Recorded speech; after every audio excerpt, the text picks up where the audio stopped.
এক হাদি শুধুমাত্র রক্তাক্ত হয় নাই, 18 কোটি মুসলমান এবং বাংলাদেশের লাল সবুজের পতাকা রক্তাক্ত হয়েছে।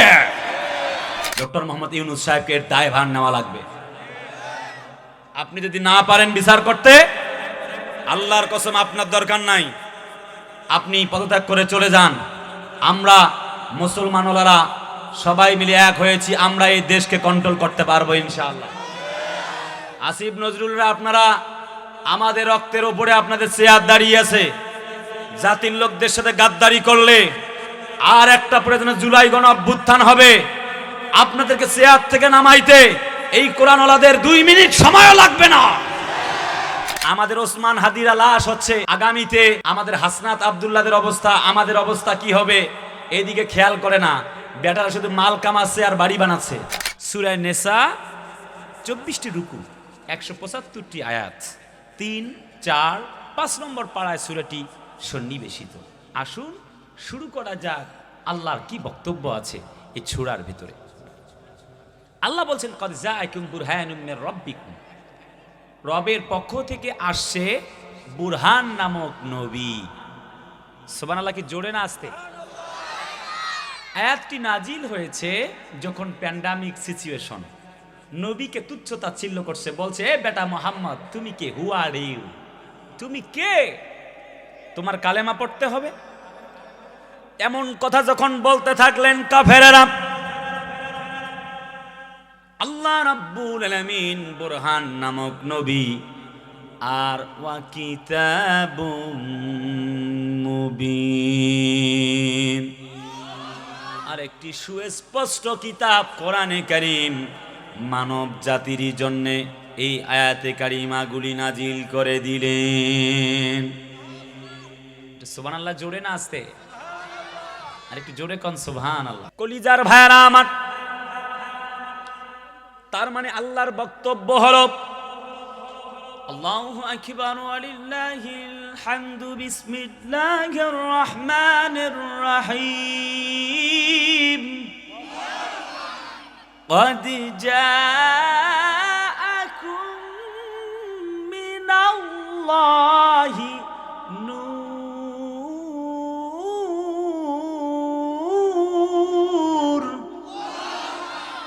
وكتاب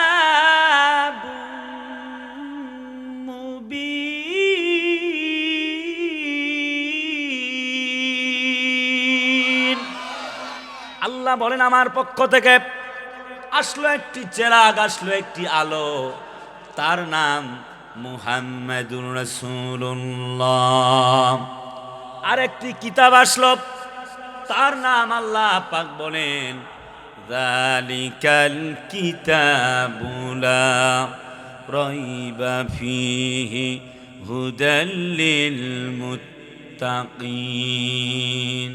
আল্লাহর পক্ষ থেকে আসলো একটি কিতাব যাতে করে কোনো ভুল নাই, সন্দেহের কোনো অবকাশ নাই। আছে? একটু কুড়িগ্রামবাসী চিল্লায় কোন আছে? ভুল নাই, সন্দেহের কোনো অবকাশ নাই। This is the book where there is no doubt in it, who those are for মুত্তাকিন। জোরে কন্না আল্লাহু আকবার। The original book in the world. So if you practise, if you recite the Holy Quran in every single day, অতএব মুত্তাকি হবার জন্য প্রত্যহ কোরআনটা পড়ো। সুবহানাল্লাহ বলতে ইচ্ছা করে না?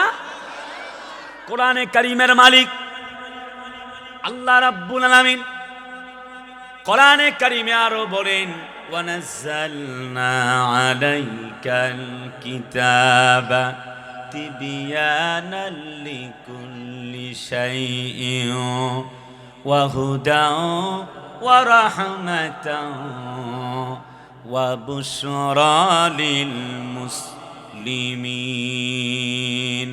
জোরে কোন আল্লাহু আকবার। এ বাবা তোমরা কথা বলো কেন বাবা? কঠিন গল্প শুরু করছো বাবা, মুশকিল তো। সূরা নাহাল, আল্লাহ সেজ দ্য হোলি কোরআন, আল্লাহ পাক কোরআনে বলছেন আমি তোমাদের উপরে যে কোরআন নাজিল করে দিলাম, এই কোরআনে কারীমটা এমন একটি কিতাব, আল্লাহ পাক বলেন এই কিতাবে সমস্ত বিষয়গুলিকে আমি আল্লাহ রাব্বুল আলামিন খুলে খুলে বর্ণনা করেছি। এই বক্তব্য কি আমার বাপের না? একটু কুড়িগ্রামবাসী চিল্লায় বলেন, বক্তব্যটা কার? আল্লাহ পাকের। আচ্ছা বলেন তো, এই কিতাব মানার দরকার আছে না নাই? সকলে কোন আছে না নাই? এই কিতাবকে নিয়ে যদি কেউ বাজে মন্তব্য করে, আমরা মুসলমানেরা তাকে সার দিয়ে কথা বলতে পারি না। একটু আওয়াজ দিয়ে বলে না, ঠিক কিনা?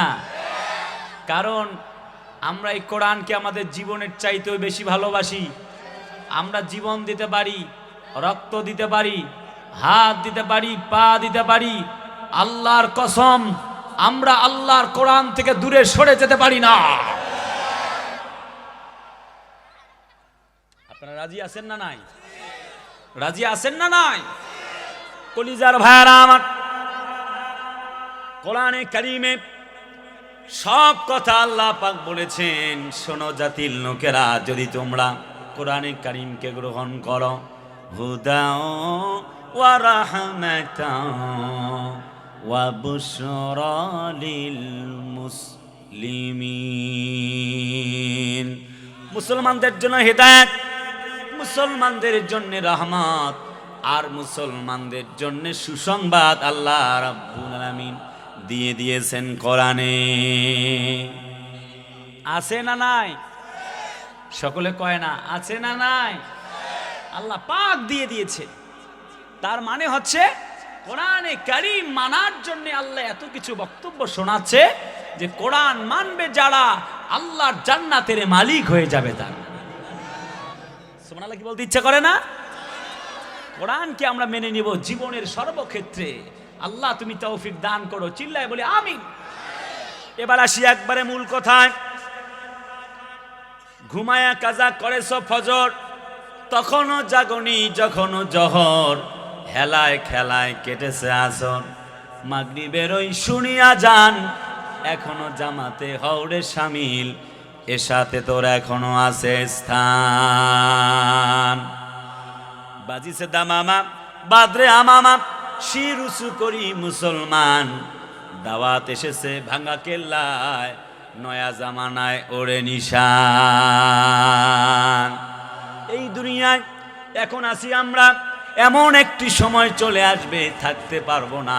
অতএব আল্লাহর কোরআন যদি মাটির ওপরে মেনে যেতে পারি, মাটির নিচে আল্লাহর জান্নাতের মালিক হতে পারবো।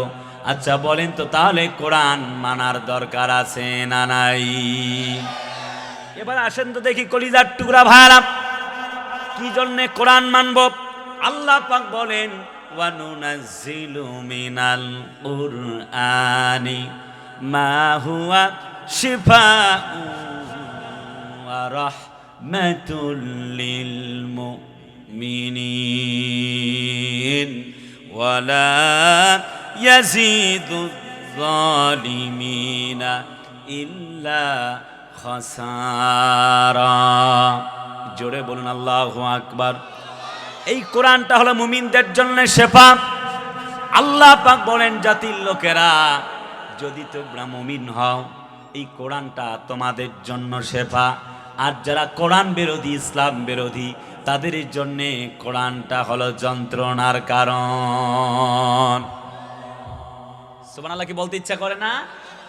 তার মানে হচ্ছে যারা আমরা কোরআন মানি, কোরআনকে লালন করি, কোরআনকে ভালোবাসি, তাদের জন্য আল্লাহর জান্নাত বরাদ্দ হচ্ছে কোরআন ওয়ালাদের জন্য। সুবহানাল্লাহ আসতে না জোরে? এই কোরআনের মালিক বলেন, জাতির লোকেরা কোরআন মানব।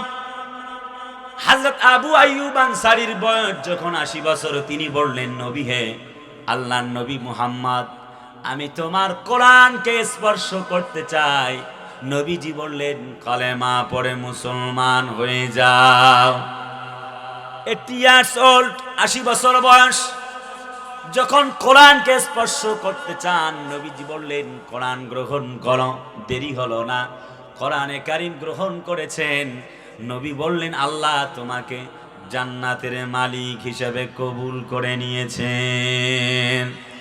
হযরত আবু আইয়ুব আনসারী বলেন, নবী হে, আমি কথা দিচ্ছি তোমার সঙ্গে দিন কায়েমের জন্য সামনে দাঁড়িয়ে গেলাম। হযরত নবীজি বলেন, যদি তোমার এই ইরাদা হয়ে যায় গো, আবু আইয়ুব আনসারী, আমিও কথা দিলাম তোমাকে সঙ্গে না নিয়ে আল্লাহর জান্নাতে যেতে পারি না। ওমা রামাইতা ইয রামাইতা ওয়ালাকিন্নাল্লাহা রামা। জোরে কন্না আল্লাহু আকবার।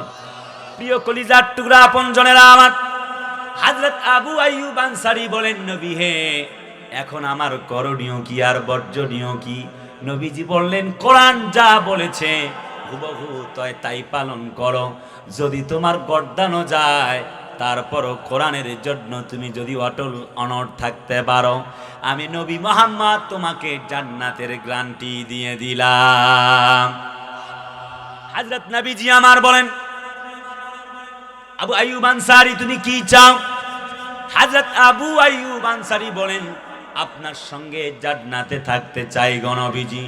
নবীজি বলেন, তবে একটি তোমার সাথে কন্ডিশন, ইনফিরু খিফাফান ওয়াসকালা ওয়াজাহিদু বিআমওয়ালিকুম ওয়া আনফুসিকুম যালিকুম খায়রুল লাকুম ইন কুনতুম তা'লামুন। জোরে কোন আল্লাহু আকবার।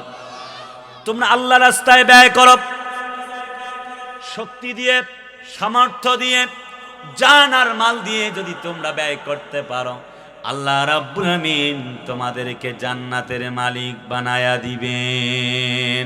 কলিজার ভাইয়ারা আমার, তার মানে ব্যাপার হলো, এই জমিনে দিন কায়েমের জন্য, যদি ইসলামের জন্য, কোরআনের জন্য যদি কোরআনে কারীম মানতে পারি, আল্লাহ রাব্বুল আমিন আমাদেরকে জান্নাতের মালিক বানায়া দিবেন।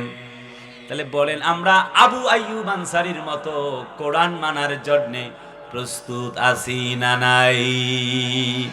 নবীর একজন সাহাবী মুসাব ইবনে উমাইর কালেমা গ্রহণ করেছেন।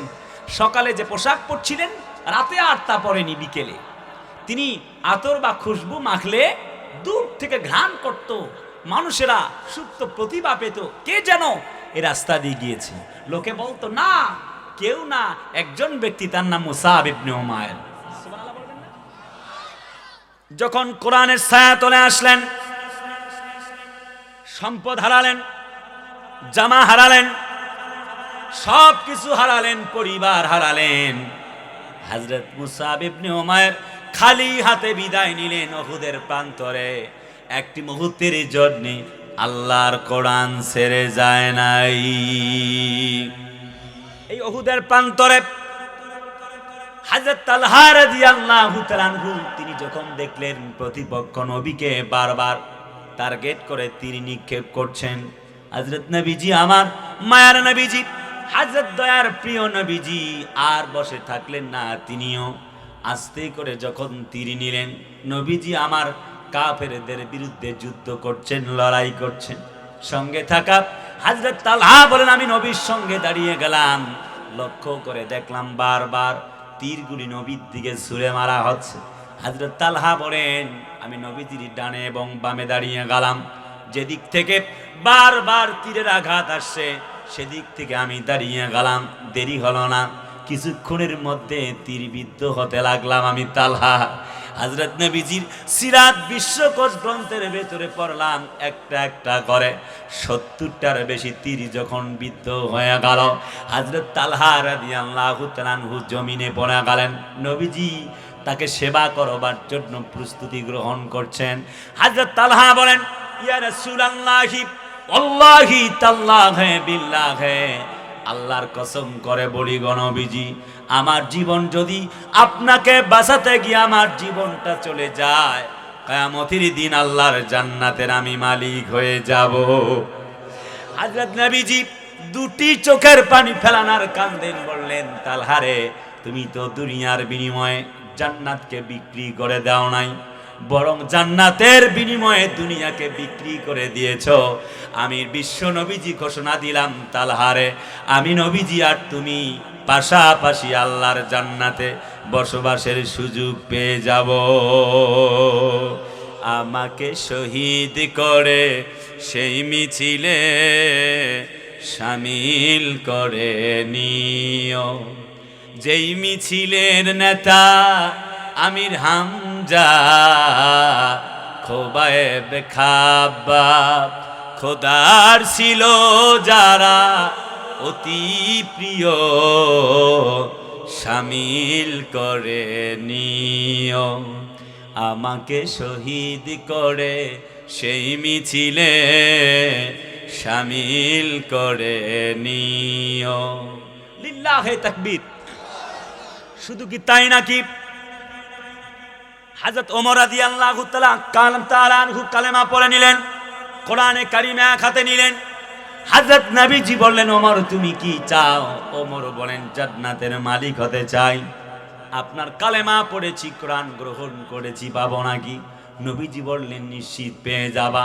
নবীজি এখন পর্যন্ত যদি পিছপা হয়ে যায়, কালেমা যদি গ্রহণ না করি, নবীজি বললেন জাহান্নামে চলে যাবা। ওমর বলেন, তৃতীয় আর কোনো কথা জিজ্ঞেস করতে চাই না, কালেমা পড়ে মুসলমান হয়ে গেলাম। লা ইলাহা ইল্লাল্লাহু মুহাম্মাদুর রাসূলুল্লাহ। মায়া ঘেরা রঙিন পৃথিবী নয়তো সুখের খনি, মায়া ঘেরা রঙিন পৃথিবী নয়তো সুখের খনি। জান্নাত চির সুখেরই ঘর, জান্নাত চির সুখেরই ঘর, জান্নাত চির সুখেরই ঘর। যদি জানতে ওগো তুমি, মায়া ঘেরা রঙিন এ পৃথিবী নয়তো সুখের খনি, মায়া ঘেরা রঙিন এ পৃথিবী নয়তো সুখের খনি। লিল্লাহে তাকবীর। জান্নাত পাওয়ার সহজ পথে তো শহীদি মরণ, জান্নাত পাওয়ার সহজ পথে তো শহীদি মরণ। শহীদ হলে খোদা রাহে, শহীদ হলে খোদা রাহে, তবে জান্নাত পাবে তুমি। মায়া ঘেরা রঙিন এ পৃথিবী নয়তো সুখের খনি, মায়া ঘেরা রঙিন এ পৃথিবী নয়তো সুখের খনি। লিল্লাহে তাকবীর। প্রিয় ভাইরা আমার, আমার প্রিয় বন্ধুগণ, তার মানে হলো এই কোরআন আলোচনার বিষয় হচ্ছে আল কোরআনের আলো, ঘরে ঘরে জ্বালো। ঘরের থেকে জ্বালানোর পরে লাস্ট আপনাদেরকে একটি কথা বলে যাব, আল কোরআনের আলো সংসদে জ্বালো। ঘরে জ্বালানোর পরে লাস্ট ফিনিশিং সাবজেক্ট হচ্ছে আল কোরআনের আলো সংসদে জ্বালো। সংসদে না জ্বালানো পর্যন্ত খুন, চাঁদাবাজি, টেন্ডারবাজি, ছিনতাই, রাহাজানি, ধর্ষণ, ব্যভিচার সমাজ থেকে কখনোই এগুলি বন্ধ করা সম্ভব হবে না, হবে না, হবে না। সেটা কেমনে আমরা আসছি, আগে বর্ণনা করছিলাম কোরআনে কারীম সাহাবীরা গ্রহণ করেছিলেন কত ভালোবাসা হৃদয় থেকে।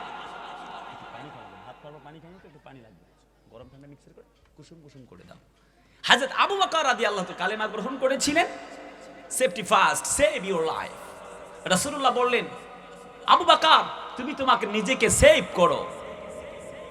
হযরত আবু বকর বলেন, না ইয়া রাসূলুল্লাহ, আপনি তো হচ্ছেন ইন্নী রাসূলুল্লাহি ইলাইকুম জামিআ, আপনি গোটা মানব জাতি রাসূল, আর আপনাকে সেভ না করে আমি নিজেকে সেভ করার জন্যে ব্যস্ত থাকবো তা হতে পারে না।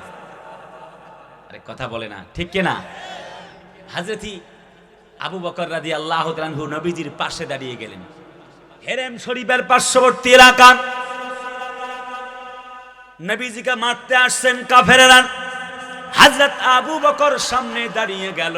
তিনি বললেন, গো নবীজি, আল্লাহর কসম আমি যদি যতক্ষণ পর্যন্ত বেঁচে থাকবো ততক্ষণ পর্যন্ত নবীর একটি মুহূর্তের জন্য বেইজ্জতি হয় এমন কথা গ্রহণ করতে পারি না। নবীজিকে বেইজ্জতি করবার জন্য উটের নাড়ি ভুড়ি পচা দুর্গন্ধ ময়লা সহ নাড়ি ভুড়ি রাসূলুল্লাহর তার ঘাড়ের উপরে উটের এই রক্ত মাখা নাড়ি ভুড়ি পায়খানা সহ তার কাঁধের উপরে তুলে দেওয়া হয়েছিল। মায়ার নবীজি আমার ইসলামের দাওয়াত বন্ধ করে দেয়নি। হযরত আবু বকর নবীজিকে সেভ করার জন্য দাঁড়িয়ে এলেন, নবীজির পাশে দাঁড়িয়ে গেলেন। একটি মুহূর্তের জন্য দেরি হলো না, কাফেররা তাকে এত বেশি পেটন দিতে লাগলেন হযরত আবু বকরের লাশ হয়ে যাবে এমন উপক্রম হয়ে গেল। রক্তগুলি ফিনকি দিয়ে বের হচ্ছে, চামড়াগুলি খুলে খুলে পড়তেছে আর গোশতগুলি খুলে খুলে পড়তেছে। হযরত আবু বকরের কানটা ছিঁড়ে গেল, নাকটাকে এমনি করে যখন পেটন দিয়ে নাকটা ফাটিয়ে দেওয়া হলো, হযরত আবু বকরের শরীরটা পর্যন্ত এমন পরিস্থিতি হয়ে গেল তার চেনা যায় না। রক্ত মাখা শরীর নিয়ে দাঁড়িয়ে তখন পর্যন্ত বললেন, জীবন দিতে পারি একটি মুহূর্তের জন্য আল্লাহর নবীর দরবার ছেড়ে যেতে পারি না। আমি সেই এলাকা ঘুরে আসি, গত 3 মাস হয়ে গেল আমি গিয়েছিলাম নবীজির দরবারে। নবীজি আমার মক্কা থেকে মদিনায় হিজরত করেছিলেন শুধুমাত্র আল্লাহর কোরআনের দাওয়াত দেওয়ার জন্য। কোনো অপরাধ ছিল না, প্রাণের নবীকে হিজরত করতে হয়েছে শুধুমাত্র আল্লাহর কোরআনের পক্ষে থাকবার কারণে। কোনো অপরাধ ছিল না। আজও আমরা অনেককে লক্ষ্য করছি, আমাদের যে ওসমান হাদিরা আছে না, জুলাই যোদ্ধা শরীফ ওসমান হাদি, নাম শুনছেন না? আরে ভাই কথা কয় না, ঠিক কিনা? আমাদের যে ভাইটি কি সুন্দর ব্যানার বানিয়েছে ওসমান হাদির জন্য দোয়া চাই। আরে ওসমান হাদিরাই তো নতুন বাংলাদেশ উপহার দিয়েছে, ওদের জন্য দোয়া না করলে তো হয় না। এই আওয়াজে কেমনে ওয়াজ করবে? একটু আওয়াজ দেন না কে? কুড়িগ্রামবাসী আর একটু আওয়াজ দেন, ঠিক কিনা? এই ওসমান হাদিরাই জমিনকে আবার স্বাধীন করেছে। এক ওসমান হাদির উপরে গুলি চালা হয় নাই, 18 কোটি মুসলমানদের মাথার মধ্যে গুলি চালানো হয়েছে।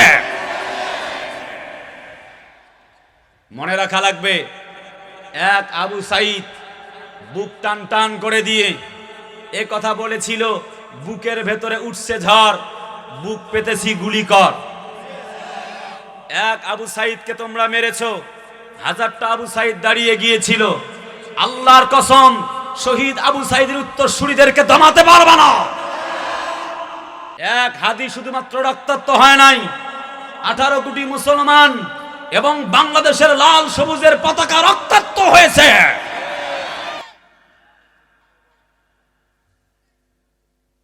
বর্তমান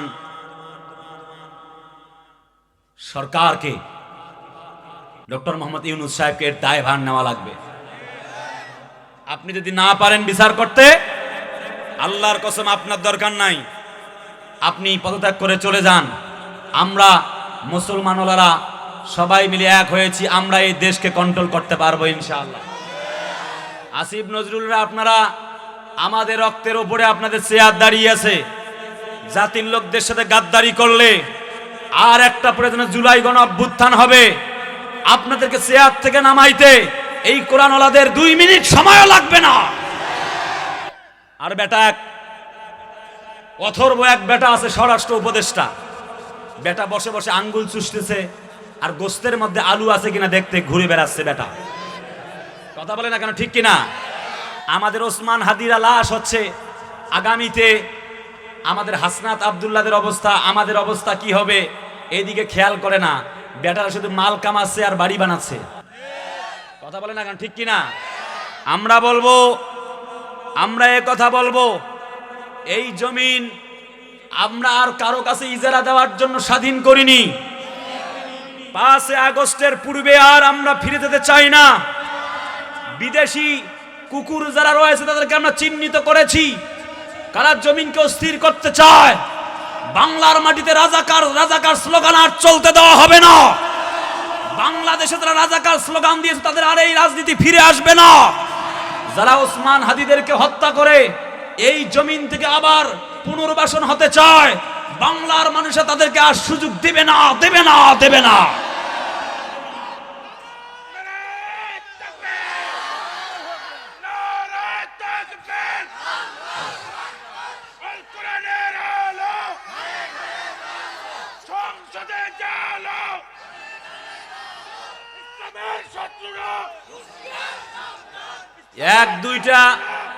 এক দুইটা বুলেট মেরে, গুলি মেরে আমাদেরকে আটকানো যাবে না। কথা কয় না কেন? এক হাদি লোকান্তরে লক্ষ হাদি ঘরে ঘরে, একজন রে দমাবা। এক হাদি মানে একটি বাংলাদেশ, এক হাদি মানে সমগ্র বাংলাদেশ। আরে কথা বলে না কেন, ঠিক কিনা? প্রয়োজনে এই বাংলাদেশকে পুনরায় স্বাধীন করবার জন্যে শহীদ আমাদের আবু সাইদের উত্তরসূরিরা, হাদিরা, হাসনাত আব্দুল্লাহরা প্রয়োজনে আবার মুসলমানেরা আবার প্রয়োজনে গ্যালনকা গ্যালন রক্ত ঢেলে দিবে, আবার ইন্ডিয়ার কাছে আমার বাংলাদেশকে ছেড়ে দিবে না, দিবে না, দেবে না। এই পক্ষে কারা কারা রাজি? দু হাত তুলে আল্লাহকে দেখাও।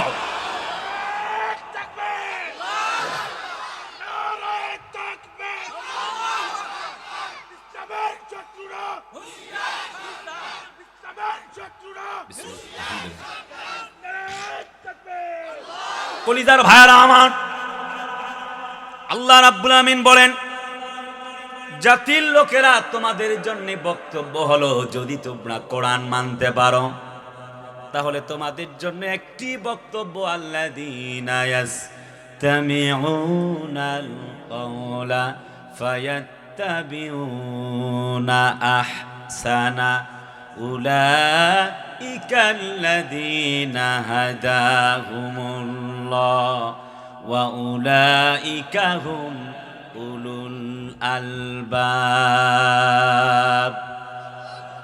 জোরে কর না আল্লাহু আকবার। আল্লাহ পাক বলছে কোরআনে কারীমে, যারা কোরআন পড়েছে, কোরআন বুঝেছে, কোরআন দিয়ে দেশ, সমাজ, রাষ্ট্র, পরিবার পরিচালনা করছে, তাদের কোনো ভয় নাই।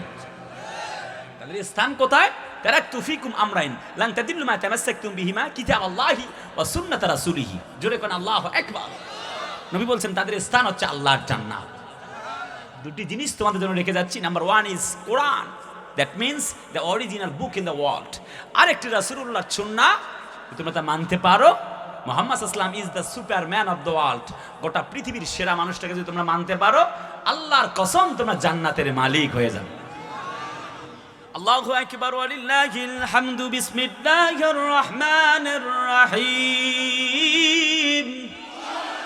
আল্লা তাখাফু ওয়া লা তাহজানু ওয়া আবশিরু বিল জান্নাতিল্লাতী কুনতুম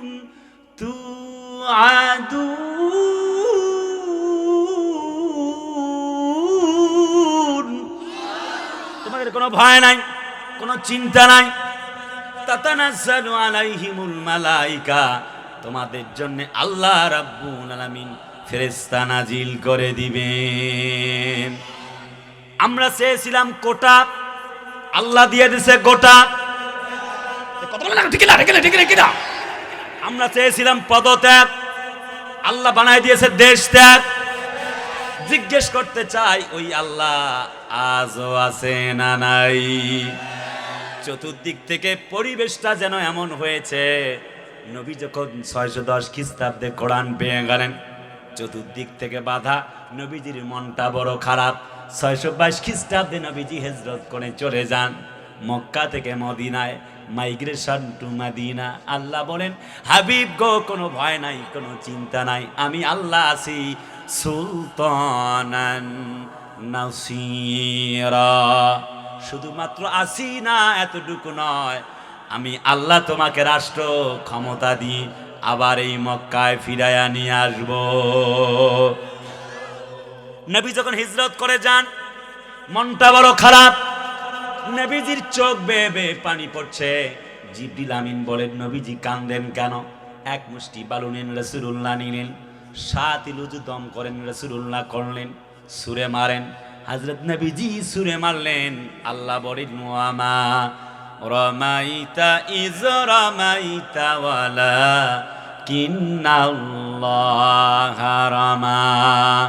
নবী গো শুধুমাত্র বালিকণাগুলি ছুঁড়ে মেরেছিলে, আর প্রত্যেকটা কাফেরের চোখে চোখে পৌঁছায় দেবার দায়িত্ব আমি আল্লাহ নিজেই নিয়েছিলাম। নবীজি হিজরত করে চলে গেলেন। ভাইয়েরা আমার প্রিয় বন্ধুগণ, প্রথম যুদ্ধ করলেন 624 খ্রিস্টাব্দে বদরের প্রান্তরে। নবীজি আমার হিজরত করে যখন যান, মনটা বড় খারাপ। ওই মদিনার পূর্ব নাম ছিল হলো ইয়াসরিব। নবীজি আমার যান, দুটি চোখের পানি ফেলায়া ফেলায়া কান্দেন।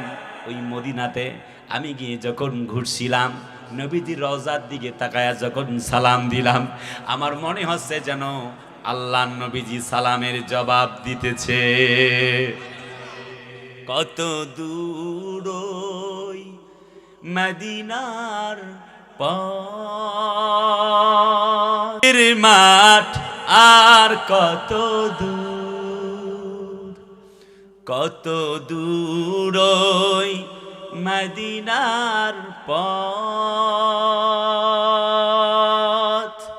ওহুদের মাঠ আর কত দূর, তায়েফের গ্রাম আর কত দূর, কত দূর রাসূলের রওজা বলো, তায়েফের গ্রাম আর কত দূর, কত দূর রাসূলের রওজা বলো, কোথা সেই বেলালের আজানের সুর, কোথা সেই বেলালের আজানের সুর। লিল্লাহে তাকবীর। হেরার গুহা বলো কত দূরে, আমেনার বাড়িটা কোন সুদূরে, হেরার গুহা বলো কত দূরে, আমেনার বাড়িটা কোন সুদূরে, কোথা সেই ওমরের খুরমা বাগান, আবু বকরের সেই সীমাহীন দান, সব যেন মন জুড়ে বাজায় নূপুর, কত দূর ওই মদিনার পথ, ওহুদের মাঠ আর কত দূর। লিল্লাহে তাকবীর। আর একটু জোরে লিল্লাহে তাকবীর। আমার প্রিয় ভাই, নবীজি চলে গেলেন, চতুর্দিক থেকে বাধা। খুব সংক্ষেপ কথা বলবার চাই, যেহেতু শিল্পী গোষ্ঠীর ভাইয়েরা আছে। নবীজি চলে গেলেন, চতুর্দিক থেকে বাধা। বদরের প্রান্তরে যুদ্ধ শুরু হয়ে গেল। মুসলমানদের একে একে 14 জন শহীদ হয়ে গেল। নবীজি হিজরতের পরে এমনি মনটা খারাপ, চলে আসছেন নিজ জন্মভূমি ছেড়ে। আবার দেখতেছেন বদরের মাঠে যুদ্ধ, 14 জন সাহাবী শহীদ হয়ে গেল। নবীজির মনটা বড় খারাপ। আসমানের দিকে দুটি হাত উঁচু করে বলছেন, আল্লাহ মাতা নাসরুল্লাহ, রব গো মালিক বলো কখন আসবে তোমার সাহায্য এবং বিজয়। আল্লাহ পাক বলেন, আলা ইন্না নাসরুল্লাহি করিব।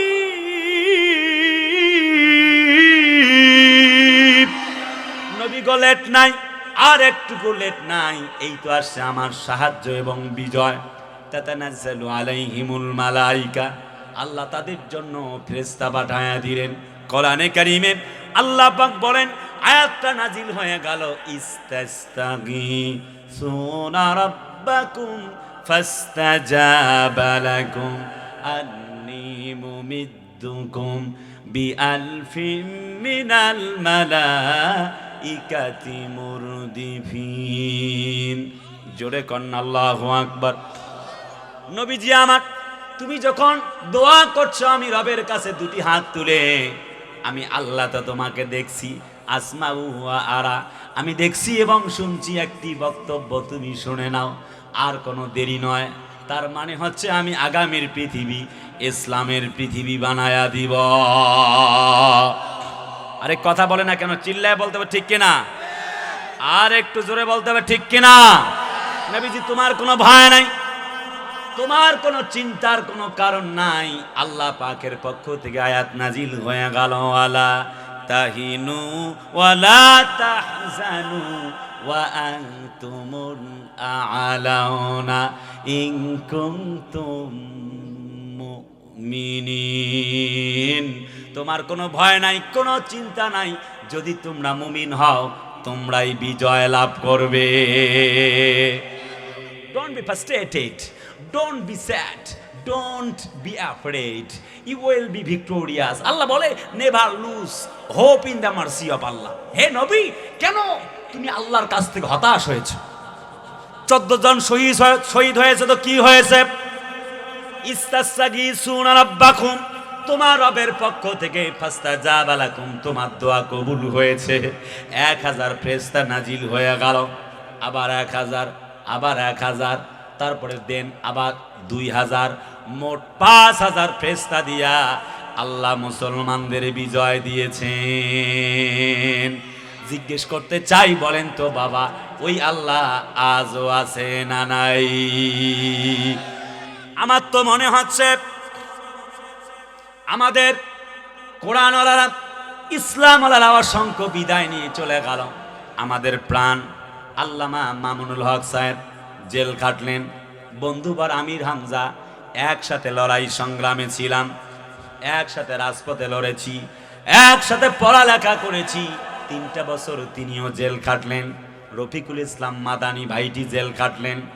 আমাদের আহবারে নিজামী, আমাদের কোরআনের পাখি সাইদি, যিনি কোরআনে কারিম বুকের মধ্যে নিয়ে কোটের মধ্যে চলে যেতেন, যার বক্তব্য শুনলে চোর ভালো হয়ে যেত, ডাকাত ভালো হয়ে যেত, চান্দাবাজ ভালো হয়ে গেল, ওই মানুষটিকে রাজাকারের ট্যাগ লাগায়া জমিন থেকে বিদায় করে দেওয়া হয়েছে। শুধু কি তাই নাকি, আমাদের নায়েবে আমিরুল মুজাহিদিন, কলিজার টুকরা পরম শ্রদ্ধেয় ব্যক্তি ফয়জুল করিম, আরে আল্লাহর এই গোলামকে সিয়াদ দিয়ে পর্যন্ত পিটিয়ে রক্তাক্ত করা হয়েছিল।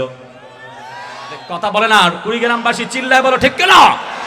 আল্লাহ যেন বলতে চান, এতদিন তোমরা সবাই মিলে বলছিলা কই আলেমরা এক হয়, এখন কে হেফাজত, কে জামাত, কে চরমনাই, কে জমিয়ত, সবাই মিলে এক হয়েছে, আর ঠেকাবার মতো তাদেরকে আর কেউ নাই। আমার তো বিশ্বাস আজ নতুন করে একটি স্লোগান যেন উদ্ভাসিত হয়েছে, চতুর্দিক থেকে একটি সুর উঠেছে, সবাইকে দেখা শেষ, আগামীতে ইসলামের বাংলাদেশ। আমরা অনেককে দেখলাম, রিক্সা চালক, ভ্যান চালক, দিন মজুর, কৃষক, শ্রমিক, পরিশ্রমিক কৃষকেরা, ঠেলা চালক, ভ্যান চালক, চাকরিজীবী, বুদ্ধিজীবী, আইনজীবী, ডাক্তার, মাস্টার, ব্যারিস্টার, সবাই মিলে একটি কথা বলতে চায়, সবাইকে দেখা শেষ, আগামীতে ইসলামের বাংলাদেশ। কথা বলেন এখন ঠিক কিনা? তার মানে 8 ইসলামী দল এক হয়েছে। আল্লাহর কসম, আগামীতে বিজয় না আসা পর্যন্ত আমরা আর ঘরে ফিরে যাব না। আপনারা রাজি আছেন তো? আপনাদের রেসপন্স খুব আস্তে আস্তে হচ্ছে। আপনারা রাজি আছেন তো? আল্লাহ কবুল করো, চিল্লায় বলি আমিন। 8 দল মিলে এক হয়েছে, কে চরমনাই, কে হেফাজত, কে জামাত, দেখার টাইম নাই। যে সুযোগ এসেছে, আমাদের কোরআনওয়ালাদের রক্তের ওপরে বাংলাদেশ দাঁড়িয়ে আছে। এখনো আমাদের রাহবারে নিজামী, আমাদের বিএনপির প্রখ্যাত রাজনীতিবিদ সালাউদ্দিন কাদের সাকা চৌধুরীর রক্ত এখন পর্যন্ত বাংলাদেশের মাটিতে থই থই করছে। কথা বলো না এখন ঠিক কিনা? আমাদের কোরআনের পাখি জননন্দিত আলেম আল্লামা সাইদি সাহেবের রক্ত এখন পর্যন্ত এই নদীর মতো জমিনে বহমান। এই কোরআনওয়ালাদের রক্ত এখন পর্যন্ত বহমান থাকবার কারণে আল্লাহর কসম ইসলামকে আর কেউ ঠেকাতে পারবে না। 54 বছরে আমাদেরকে সবাই ধোঁকা দিয়েছো, আমরা এবার ক্ষমতায় যাব এবং প্রত্যেকটা রক্তের বিনিময়ে এক একটা আসন বুঝে নেব। আল্লাহর জমিনে আল্লাহ রাজ কায়েম না হওয়া পর্যন্ত, সংসদে কোরআনকে না নিয়ে যাওয়া পর্যন্ত, কোরআনকে পার্লামেন্টে না নিয়ে যাওয়া পর্যন্ত আমরা থামতে চাই না, চাই না, চাই না। কারা কারা আমার সাথে একমত? দুহাত তুলে আল্লাহকে দেখাও।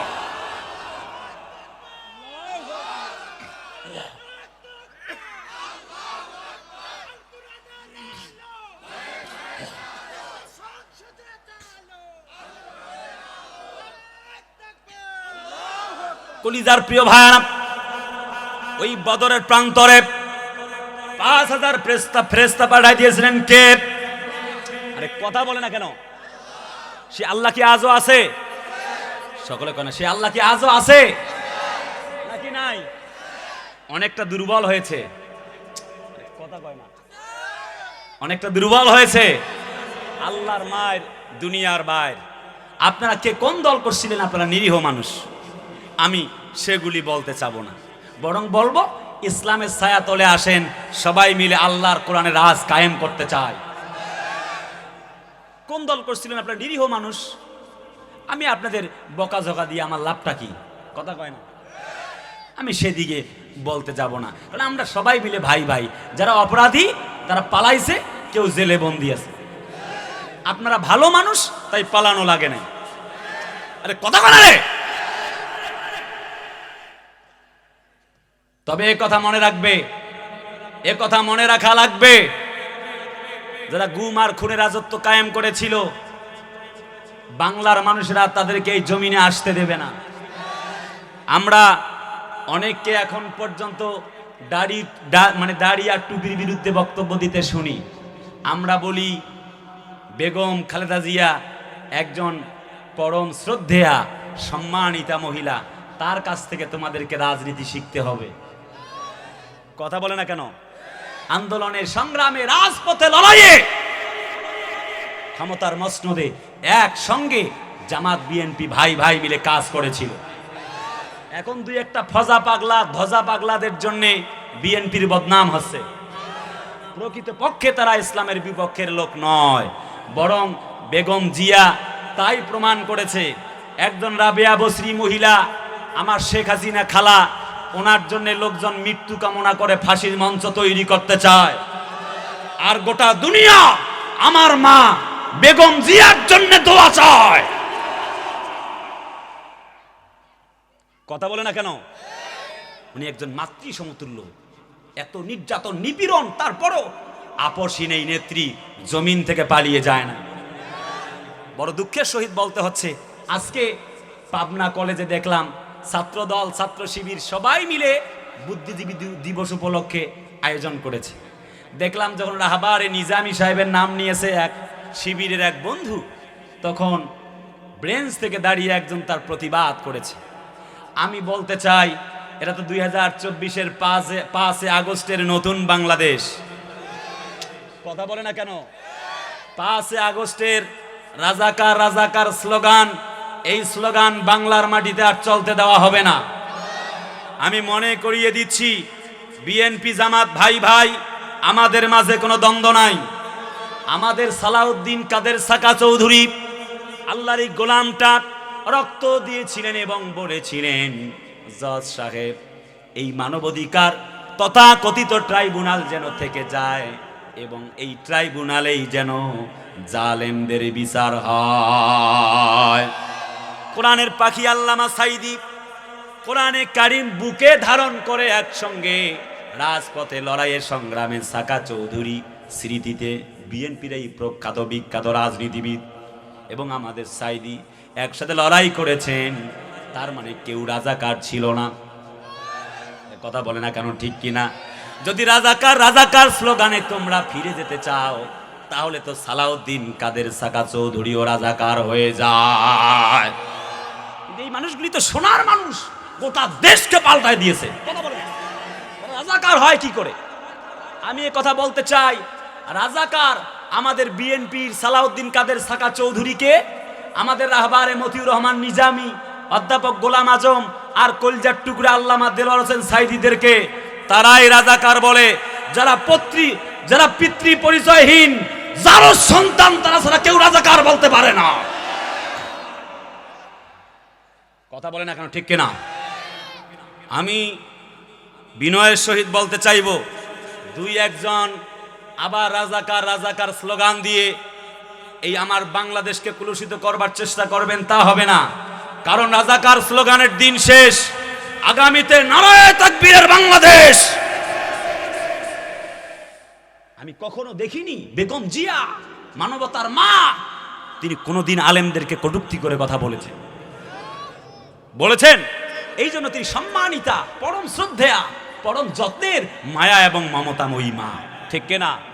অতএব যারা এখন পর্যন্ত এইসব ডায়লগ নিয়ে ঘুরতেছেন, রাজাকার রাজাকার, ৭১-এর আলবদর রাজাকার স্লোগান দিতে চান, তাদেরকে বিনয়ের সহিত বলছি, বাবা ভালো হয়ে যান।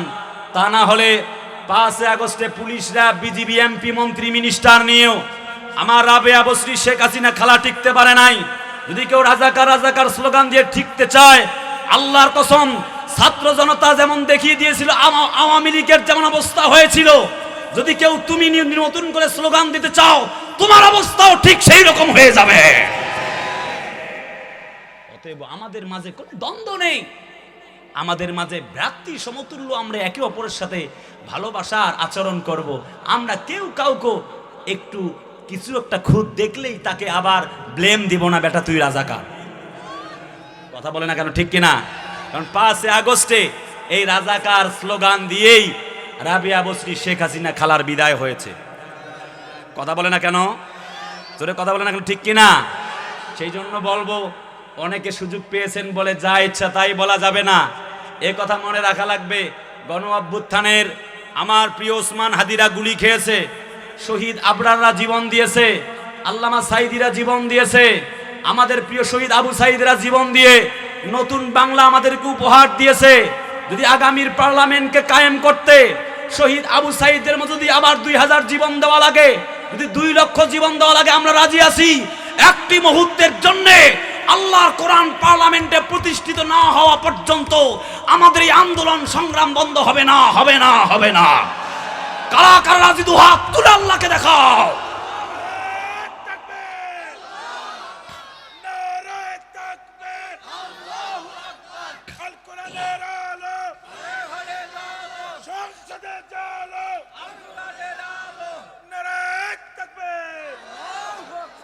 কলিজার টুকরা ভাইয়ারা আমার, তার মানে হলো আমি যেখান থেকে কথা শুরু করেছি, সময় যেহেতু কম সেই জন্যে করে এখন আমি সেই পয়েন্টগুলি আপনাদেরকে দেবার চেষ্টা করছি। আপনারা আছেন তো? আছেন না? নাই? যুবকদেরকে তো পাচ্ছি না। যুবকরা আসো না? নাই? ওরা পইরে আছে লাল পরি আর সাদা পরি নিয়ে। আসো তো? আরে বাপ রে বাপ, চুলের কাটিং মানে কি নেইমার কাটিং, মেসি কাটিং, চতুর্দিক কাইটে আবার সাইডে লেখছে আই লাভ ইউ জান পাখি। আরে কথা কয় না রে। কিছু কিছু মেয়েরা আবার, আমার মেয়েরা আছে এরকম গাঞ্জাখোর ছেলে ছাড়া পছন্দই করে না, আছে না? নাই? ওগুলা আসলে আসল বোরকাওয়ালি না, ওগুলো হচ্ছে নকল বোরকাওয়ালি। তুমি দাড়িওয়ালা ছেলেদের পছন্দ করে না, দাড়িওয়ালা চাচা চাচা লাগে, মুরব্বি উহু উহু। কথা কয় না, আছে না? নাই? মনে করবা এটা অরিজিনাল বোরকাওয়ালি না, এটা হচ্ছে নকল বোরকাওয়ালি। কথা কয় না কেন?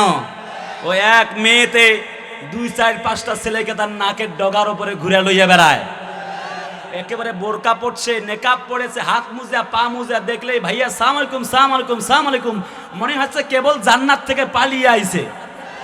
অথচ উপরে ফিটফাট তো ভেতরে সদরঘাট। কথা বলে না কেন, ঠিক কিনা? যেই মেয়েরা দাড়িওয়ালা ছেলে পছন্দ করবে না, মনে করবা যে এই বেটির কপালে হিজড়া ছাড়া কিচ্ছু জুটবে না।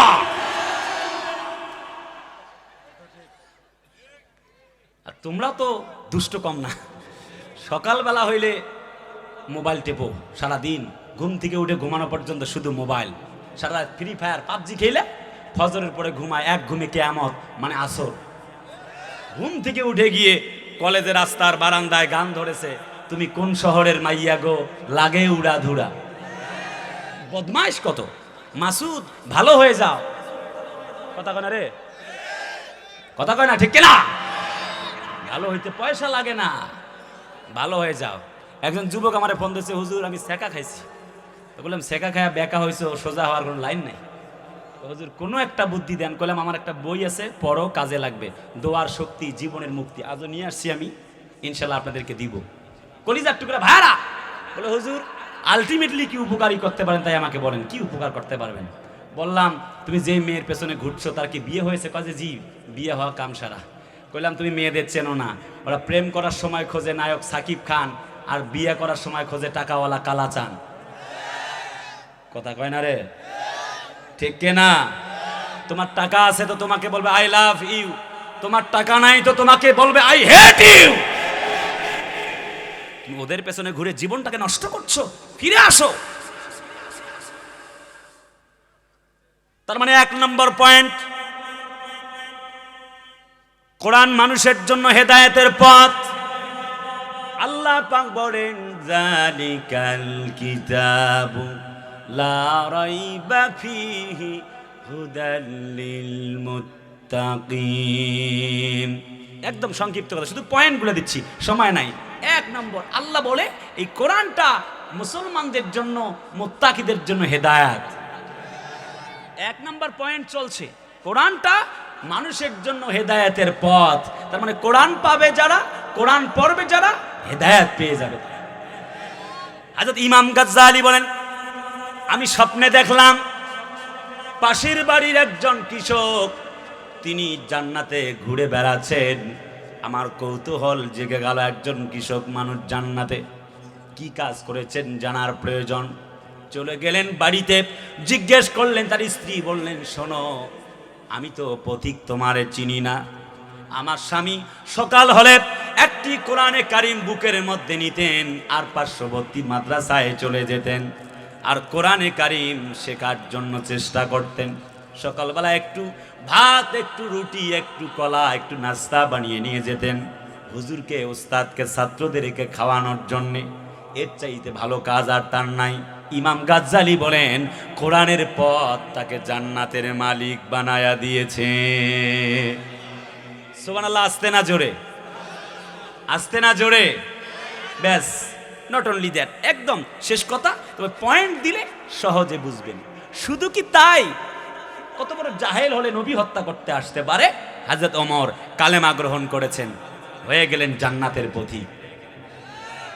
সুবহানাল্লাহ কয় না? 20 বছরের বন্ধু, একদম শর্ট করছে, 20 বছরের বন্ধু হযরত আবু বকর কালেমা পড়েছেন, হয়ে গেলেন আল্লাহর জান্নাতে। সুবহানাল্লাহ। আসতে না জোরে। হযরত খাব্বাবের এই কোরআন গ্রহণ করার কারণে রক্ত আর গোশতগুলি পুড়ে পুড়ে, রক্ত আর গোশত দিয়ে আগুন পর্যন্ত নিভে যায়। হযরত খাব্বাব কোরআন ছাড়ে নাই। নবীজি বললেন, তুমি সোজা আল্লাহর জান্নাতের পথিক হয়ে যাও। তাহলে বলেন, কোরআন মানলে হেদায়েতের পথ পাওয়া যাবে কি যাবে না? কোরআনে আল্লাহ বলেন, ফামান তাবিআ হুদায়া ফালা খাউফুন আলাইহিম ওয়ালা হুম ইয়াহজানুন। এই কোরআন নামক কিতাব দিয়েছি হেদায়েত নামা, যারা মানবে তাদের কোনো ভয় নাই, তাদের কোনো চিন্তা নাই, তারা সোজা যাবে কানাত লাহুম জান্নাতুল ফিরদাউসি নুজুলা। তারা যাবে সোজা আল্লাহর জান্নাতে। কোথায়? চিল্লায় কোনা, কোথায়? সময় কম, এই জন্য 2 নাম্বার পয়েন্ট, কোরআন যদি কেউ মানে, আল্লাহ পাকের পক্ষ থেকে আমি যে বলেছিলাম আল কোরআনের আলো সংসদে জালো, বলছি না? আরে কথা কয় না? কোরআন মানলে 2 নম্বর লাভ যেটা হবে, সেটা হচ্ছে সমাজে ন্যায় বিচার প্রতিষ্ঠিত হয়ে যাবে। শুধু পয়েন্টগুলি শুনে যান, কাজে লাগবে।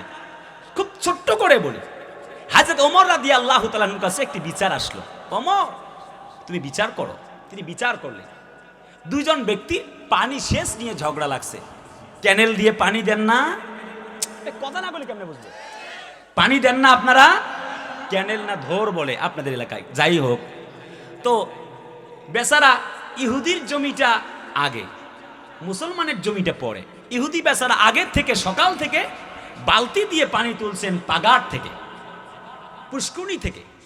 তিনি পানিটা আগে পাওয়ার যোগ্য না? আচ্ছা কোন তো বিচার গেছে ওমরের কাছে। ইহুদি বেচারা বিচার প্রার্থনা করেছেন, মুসলমান বেচারা ভাবছে রায় আমার পক্ষে যাবে, রায় চলে গেল ইহুদির পক্ষে। সুবহানাল্লাহ কয় না? মুসলমান বিচার মানলেন না। যেহেতু আমার পরে আমার শিল্পী বৃন্দ আছে, সেই জন্য শুধুমাত্র 3 ঘন্টার কাহিনী 3 সেকেন্ডে বলছি। রায় চলে গেল ইহুদির পক্ষে, মুসলমান বেচারা মানলেন না। পরিস্থিতি এমন হয়ে গেল, হযরত ওমর রাদিয়াল্লাহু তাআলা আনহু তাকায়া তাকায়া দেখছেন। হযরত নবীজি আমার বললেন, ওমর তুমি কোনো কথা বলো না। নবীজি রিপ্লাই রায় প্রকাশ করলেন এবং ইহুদির পক্ষেই রায়টা আবার চলে গেল। হযরত ওমর আসমানের দিকে মাথা উঁচু করে, কল্লা উঁচু করে বলছে, আলহামদুলিল্লাহ আজকে বেঁচে গেলাম। সুবহানাল্লাহ বলে না? দেখেন কোরআনের সমাজটা কারো বলে, কারে বলে। নট অনলি দ্যাট, হযরত ওমরের কাছে একটা বিচার আসছে, সেই বিচারটা রাসূলুল্লাহ করেছিলেন। এবার বিচারটা তার পছন্দ হয় নাই। বেচারা মুসলমান, কিন্তু বেচারা খুব পাকনা, পছন্দ করে নাই। তিনি ছিলেন মুনাফিক। হযরত নবীজির বিচার মানলেন না, চলে গেলেন আবু বকরের কাছে। তিনি বিচার করলেন। তিনি বললেন, প্রথমে কে বিচার করেছেন? বললেন নবী। তিনি বললেন, নবীর বিচার আসানি হয় না, যা রায় দিয়েছেন সেটাই বহাল করে দিলাম। হযরত আবু বকর তো নরম সরম মানুষ, মানাইতে পারছে। সানি করার জন্য আবার চলে গেছে ওমরের কাছে। ওমর সানি করে দাও বিচারটা। সানি মানে দ্বিতীয়বার বিচার। হযরত ওমর বলে, প্রথমবার কে বিচার করেছেন? মুসলমান বেচারা বললেন হযরত বিশ্ব নবীজি। তারপরে কে? হযরত আবু বকর। এখন আসছো, দুইজনের বিচার কি পছন্দ হয় নাই? বলে না। হযরত ওমর ঘরে চলে গেলেন, তরবারি আনলেন আর কল্লা দ্বিখণ্ডিত করবেন। ঠিক সেই সময়ে বললেন যে নবীজির বিচার মানে না, তার বিচার ফয়সালা এমনি করে করতে হয়। ফালা ওয়া রাব্বিকা লা ইউমিনুনা হাত্তা ইউহাক্কিমুকা ফীমা শাজারা বাইনাহুম। সময় তো কম, এজন্য শর্টকাট করে বলছি। তাহলে বলেন তো দেখি, হযরত ওমরের বিচার ঠিক আছে না নাই? প্রধানমন্ত্রী যখন এই বিচার করে, আর কোন কুলাঙ্গারের বাচ্চা কি জমিনে আরো ঝামেলা করবে বলে সাহস পাওয়ার কথা? আরে ভাই কথা বলেন না কেন? পালার কথা। খুব আরেকটু গুরুত্ব মন দিয়ে বুঝে নেন, কেন কোরআন প্রতিষ্ঠিত হওয়া দরকার। একদম শর্ট কথা। হযরত ওমর রাদিয়াল্লাহু তাআলা মিশরের গভর্নর, তৎকালীন তিনি বিচার করেছেন তার সন্তানের। বললাম না এত লম্বা কাহিনী, 2 সেকেন্ডে বলবো। তিনি আমর ইবনুল আসকে বললেন, তুমি কি বিচার করেছো আমার সন্তানের? বলে হ্যাঁ। আমি শুনলাম আমার ছেলে মদ খেয়েছে। হ্যাঁ বিচার তো করে দিয়েছি। বলছে বিচারটা করছো প্রকাশ্যে না অপেনে? শুনতেছেন? শুনতেছেন? আমর ইবনুল আস বলছে কেন? গোপনে ঘরের ভেতরে, কিন্তু 80টা বেত্রাঘাত করেছি। হযরত ওমর বলে বিচার হয় নাই। প্রকাশ্যে তিনি বাঁধলেন, মসজিদে নববীর সামনে বাঁধলেন আর বিচার করতে লাগলেন একে একে। 80টা বেত্রাঘাত করেছেন সন্তান। আহারে পরিস্থিতি এমন হয়ে গেল। হযরতে নবীর সাহাবী, তার নামটা ছিল আবু শাহমা, ভালো নাম ছিল আব্দুর রহমান। কোরআনের বিচার যখন প্রধানমন্ত্রী তার সন্তানকে যখন বিচার করে, 80টা যখন বেত্রাঘাত করে, আল্লাহর কসম ওই এলাকায় আর কোন রাজা প্রজার ছেলে আর কেউ মদ পান করার সাহস করতে পারে না। কথা বলে না কেন? ঠিক না? যে আমাদের প্রধানমন্ত্রী তার ছেলেকেই ছাড় দেয় নাই, আমার বেটা তো নজু ফজু, ও মদ পান করলে ওরে বাইরে লাইব। আরো কি মদ পান কেউ করার সাহস পাবে? কথা কয় না, চিল্লা এখন পাবে? পাবে না। এই জন্য এবার তাহলে মূল কথায় চলে আসি। বন্ধুরা, বাবারা, কন্ত বাংলার জমিনে আসিয়া নামের একটা মেয়েকে ধর্ষণ করা হয়েছে না হয় নাই? সকলে কোন হয়েছে না হয় নাই? বিচার হয়েছে? হয় নাই। আচ্ছা, একটা মানুষকে, সোহাগ নামের একটা ছেলেকে কে মারছে, কারা মারছে বলে আমি জানতে চাই না। আমি আবারও বলছি, বিএনপি জামাত ভাই ভাই একসাথে আমরা আন্দোলন সংগ্রামে ছিলাম। এখন গরম ভাতে একটু একে অপরের সাথে ভাগ বটোয়ারার জন্য একটু ঝামেলা হচ্ছে, কিন্তু ঠিক হয়ে যাবে। আরে কথা বলে না কেন, ঠিক কিনা? সোহাগ নামের ভাইটাকে পাথর ঢেলে হত্যা করা হলো। বাবা কন্ত কলিজায় আঘাত লাগে নাই আপনাদের? আরে কথা বলেন না কেন? আঘাত লেগেছে আমারও। যে মেয়েটাকে হত্যা করা হয়েছে ধর্ষণ করে, যদি ধর্ষণের আইন থাকতো, সূরা নূরের 2 নম্বর আয়াত, আয-যানিয়াতু ওয়াজ-যানি ফাজলিদু কুল্লা ওয়াহিদিন মিনহুমা মিয়াতা জালদা। আল্লাহর কসম, কেউ নতুন করে কাউকে ধর্ষণ করতো তো দূরের কথা, যুবকরা সহ ওই ধর্ষকদের স্বপ্নদোষ পর্যন্ত বন্ধ হয়ে যেত। আন্নান নাফসা বিন নাফসি ওয়াল আইনা বিল আইনি ওয়াল আনফা বিল আনফি ওয়াল উযনা বিল উযনি। যে ব্যক্তি পাথর ঢেলে হত্যা করছে, ওরে ধরে পাথর ঢেলে হত্যা কর। হত্যার বদলে হত্যা, কথা বলে না, জানের বদলে জান। তুই নেওয়ার সিস্টেম থাকতো, আল্লাহর কসম কেউ কাউকে পাথর ঢেলে হত্যা করার সাহস পেত না। এই জন্যে কোরআন পার্লামেন্টে প্রতিষ্ঠিত হয়ে গেলে আল্লাহর কসম খুন খারাপি, চাঁদাবাজি, টেন্ডারবাজি আর থাকবে না। অতএব আমার খালা রাবেয়া বসরি শেখ হাসিনার ডিজিটাল বাংলা দেখা শেষ। মানুষেরা শান্তির নিশানা খুঁজে পায়নি। ডিজিটাল বাংলা, সোনার বাংলা দেখা শেষ, নতুন বাংলা দেখা শেষ। 5 আগস্টের পরের পুরানা বাংলা, 5 আগস্টের পুরানা বাংলা আগের দেখা শেষ। সবুজ বাংলা, সোনার বাংলা, নয়া বাংলা, পুরানা বাংলা, সব বাংলা দেখা শেষ। আগামীর বাংলা দেখতে চাই আল কোরআনের বাংলাদেশ। আগামীর বাংলা দেখতে চাই ইসলামের বাংলাদেশ। কারা কারা রাজি, দুহাত তুলে আল্লাহকে দেখাও।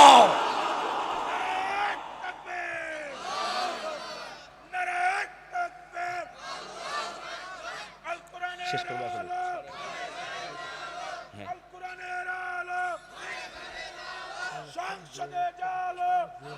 করে দিচ্ছি। বাবারা তাহলে বলেন, ন্যায় বিচার জমিনে কি আছে? একটু জোরে কোন আছে? যদি কোরআন প্রতিষ্ঠিত হয়ে যায়, কথা কয় না, মদ খেয়েছে 80টা ব্যাট, মদওয়ালা ঠান্ডা। ধর্ষণ করেছে, সূরা নূরের 2 নম্বর আয়াত, বুক পর্যন্ত পুঁতে পাথর ঢেলে হত্যা কর, ধর্ষকরা ঠান্ডা। দুর্নীতি করেছে, চাঁদাবাজি করেছে, টেন্ডারবাজি, ধর, কোরআন দিয়ে বিচার কর। চুরি করছে, সূরা মায়েদা 37 নম্বর আয়াত, আস-সারিকু ওয়াস-সারিকাতু ফাকতাউ আইদিয়াহুমা, হাত কেটে দে, চুরি বন্ধ। কথা কয় না রে? তাহলে কোন আল্লাহর বিধান ছাড়া যে বিধান দিয়ে চলতেছে, মামুবাড়ির আবদার, ভারতের দিল্লির মসনদ থেকে যে আইন পাস হয়, আর ব্রিটিশদের এই পচা গন্ধ, দুর্গন্ধ, এই ডাস্টবিনের সংবিধান দিয়ে বাংলায় শান্তি আসবে না। আল্লাহর কোরআন নামক সংবিধান পার্লামেন্টে 151 যদি কায়েম করতে পারেন, 2 মিনিটে জেনা বেবিচার বন্ধ হয়ে যাবে। 3 নম্বর আসি, মাদক জুয়া, আল্লাহর কোরআন যদি বিচার হয় বন্ধ। 4 নম্বর, যুব সমাজ নৈতিক পথে ফিরে আসবে যদি আল্লাহর কোরআন প্রতিষ্ঠিত হয়ে যায়। সেটা কেমনে? যুব সমাজ জাগলে জাগবে বাংলাদেশ, ঠিক কিনা বলেন? যখন আল্লাহর আইন পাশ হয়ে যাবে, নামাজ পড়ো, তখন এই যুবকরা সবার আগে মসজিদে চলে যাবে, বৃদ্ধদের আগে। এই যুবককে দিয়ে আর কোনো খারাপ কাজ হবে না। বরং নবীকে কেউ কটূক্তি করলে, শহীদ আবু সাইদরা যেমন 2000 জীবন দিয়েছিল বাংলার জন্যে, এই শহীদ আবু সাইদের উত্তর সুরিয়া 2 লক্ষ জীবন দিবে নবীর জন্যে। 6 নম্বর পয়েন্ট, আইনের সকলের সমতা নিশ্চিত হবে। আমাদের কোরআনের পাখিরা, বিএনপির প্রখ্যাত নেতা সালাউদ্দিন কাদের, সাকা চৌধুরীরা ন্যায় বিচার পায় নাই। এদেরকে ফাঁসির মঞ্চে ঝুলিয়ে হত্যা করা হয়েছে। যদি আল্লাহর কোরআন প্রতিষ্ঠিত থাকতো, বিনা বিচারে তথাকথিত আন্তর্জাতিক অপরাধ ট্রাইব্যুনালে আল্লামা সাইদির মতো মানুষদেরকে হত্যা করার সাহস কেউ পেত না। 6 নম্বর পয়েন্ট, সমাজে নিরাপত্তা আসবে। কথা বলে না? 2 মিনিটে আমি সমাপনী বক্তব্য আপনাদেরকে শোনাবো। সমাজে নিরাপত্তা আসবে কেমনে? আপনার মেয়েটা এখন রাত 11টায় যাবে রাস্তা দিয়ে, নিরাপত্তা আছে? সকাল 11টায়, আরে কথা কোনা রে, সকাল 11টা আছে?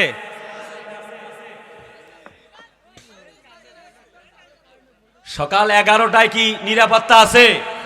কত তনু, খাদিজা, আসিয়া, এইসব মেয়েরা ধর্ষণের শিকার হচ্ছে না? বাবারা কন হচ্ছে না? দিনে দুপুরে হচ্ছে। যখন আল্লাহর বিধান প্রতিষ্ঠিত হয়ে যাবে, সমাজের মানুষগুলি নিরাপত্তা পাবে। যে ব্যক্তি কাউকে খুন করবে, চিন্তা করবে কিছুক্ষণ পরে ওই ব্যক্তির লাশ দাফন হওয়ার আগে আমার লাশ দাফন হবে। কথা কয় না? তার মানে নিশ্চিতভাবে আমরা এই কথা বলতেই পারি যে আল্লাহর কোরআন প্রতিষ্ঠিত হয়ে গেলে সমাজে শান্তি আসবে, এতে কোনো ধরনের কোনো সন্দেহ নাই। 7 নাম্বার পয়েন্ট, সুদ বন্ধ হয়ে যাবে, জাকাত ভিত্তিক অর্থ ব্যবস্থা চালু হয়ে যাবে। এই কথাটা বুঝে গেলে আপনাদের কাজে লাগবে। লা তাকুলু রিবা আদাফান মুদাফা, বক্তব্যটা কার? কথা কয় না? সুদে ঘুষে জীবন কাটে, করে দুর্নীতি, এমন লোক হয় যদি সমাজের সভাপতি। উচিত কথা কইতে গেলে মোল্লার চাকরি নাই ভাইরে, উচিত কথা কইতে গেলে মোল্লার চাকরি নাই। আমাদেরই কপালেতে শান্তি বুঝি নাই ভাইরে, আমাদেরই কপালেতে শান্তি বুঝি নাই।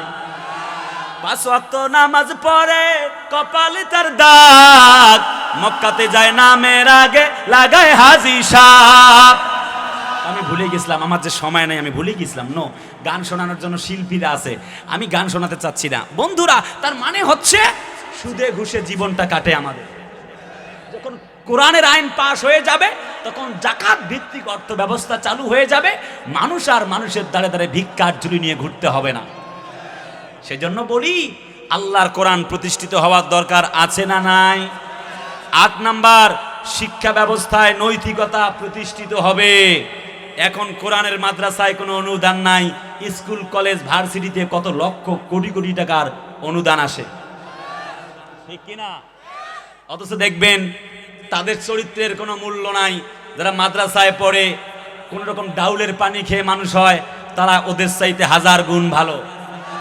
ওরা দাঁড়ায় প্রস্রাব করে প্যান্টের চেন খুলে, আর বিড়ি খায় একদম সামনে। কথা কয় না রে? তার মানে কোরআনের আইন যদি প্রতিষ্ঠিত হয়ে যায়, ঘরে ঘরে 2-4 জন ছেলে মেয়ে পড়াশোনা করবে মাদ্রাসায়। যেমন আজকে আমার 3টা বোন এই মাদ্রাসায় হাফেজা হচ্ছে, আবার সামনের দিন আলেমা হয়ে যাবে। কথা বলে না, ঠিক কিনা? এর এই হাফেজে কোরআনরা সমাজটাকে আলোকিত করবে। সেই জন্যে সমাজে নৈতিকতা ফিরে নিয়ে আসতে আল্লাহর কোরআন দরকার। আল্লাহর কোরআন না আসা পর্যন্ত বৃদ্ধাশ্রম বন্ধ হবে না। বিশ্বাস হয় না? আপনার ছেলেটা ওসি বানিয়েছেন, ডিসিএসপি, ইঞ্জিনিয়ার, ডাক্তার, মাস্টার বানিয়েছেন, এটা মন্দের ভালো। কথা কয় না? মরার সময় লাশটা আপনার গন্ধ বের হবে, তবু তাকে খুঁজে পাবেন না। অথচ আপনার সন্তানটা যে মাদ্রাসায় শিক্ষায় শিক্ষিত, আপনাকে সেলুট দিয়ে সে আপনাকে জানাজা পড়াবে, সরাসরি আল্লাহর জান্নাত ওয়াজিব হয়ে যাবে। অতএব শেষ কথাটা এটাই বলে যাচ্ছি, আল্লাহর কসম, যদি জান্নাত পেতে চান তাহলে পরে সন্তানদেরকে মাদ্রাসায় পড়ান। আমি বলি নাই ইউনিভার্সিটিতে কলেজে পড়া যাবে না, তবে এ কথা মনে রাখা লাগবে, আপনি জাহান্নামে চলে গেছেন, আপনার সন্তান এই যে হাফেজা যে মেয়েটা বা হাফেজ যে ছেলেটা, ও আপনাকে কুল্লুহুম কদ আযাবাত লাহুন নার, জাহান্নাম থেকে বের করে জান্নাতে নিতে পারবে 100%। ঠিক কিনা বলেন? ঠিক কিনা বলেন? বন্ধুরা, শেষ কথা হলো, বলুন তো দেখি, পক্ষান্তরে আপনি জান্নাতে চলে গেছেন, সন্তান জাহান্নামী, আপনার স্থান কোথায়? বললা কথা কয় না, সকলে কন না কে? আপনি জান্নাতে গেছেন তসবিহ টিপতে টিপতে, আপনার ছেলেটা গাঁজা খায়, মদ খায়, ইয়াবা খায়, নাজআলহুমা তাহতা আকদামিনা লিয়াকুনা মিনাল আসফালিন। আল্লাহর কসম, কোরআন বলছে আপনার বুকের উপরে পা দিয়ে আপনাকে নিয়ে আল্লাহর জাহান্নামে চলে যাবে। কথা কয় না? কোরআন বলছে তো, আমি তো বলিনি। তার মানে হচ্ছে আমি বলিনি স্কুলে পড়াতে পারবেন না, তবে এটা বলছি আপনি জান্নাতে গিয়ে লাভ হবে না। সন্তান যদি জাহান্নামে যায়, আপনাকেও জাহান্নামে যাইতেই হবে। কোনো মায়ের বেটার সাধ্য নাই মাসলা পরিবর্তন করে। পক্ষান্তরে আপনি জাহান্নামে চলে গেছেন। তিরমিজির বর্ণনা, কুল্লুহুম কদাজাবাত লাহুন্নার, জাহান্নাম থেকে টাইনা আল্লাহ জান্নাতে নিয়ে যাবে। শুধু আপনাকে নয়, কমপক্ষে আশারাতে মিন আহলি বাইতিহি, কমপক্ষে 10 জন, ওপরে কমপক্ষে যতজনকে চিনবে সবাইকে টেনে আল্লাহ জান্নাতে নিয়ে যাবে। শেষ কথা, সংক্ষিপ্ত কথা, চূড়ান্ত কথা, আল্লাহর আইনটা যদি প্রতিষ্ঠিত হয়ে যাইতো, আমার বলা লাগতো না বাবা মা বাপের খেদমত করো। কথা কয় না? গতকাল দেখলাম গাজীপুরের মাটিতে একজনকে এই পর্যন্ত কোমর পর্যন্ত পুঁতে রাখছে। মাছরাঙ্গা টিভি নিউজ দেখছেন না? অনেকে দেখছেন না? এই পর্যন্ত পুঁতে রাখছে। কারণ কি? তার মাকে ইট পাটকেল দিয়ে পিটিয়েছিল, ঢেলেছিল, নির্যাতন করেছিল জন্মে। আল্লাহর কোরআনের আইন যদি বিধান পাশ হয়ে যায়, আল্লাহর কসম, কোন সন্তান তার মাকে হত্যা চেষ্টা তো দূরের কথা, একটা উহু শব্দ বলার সুযোগ পাবে না। বিশ্বাস হয় না?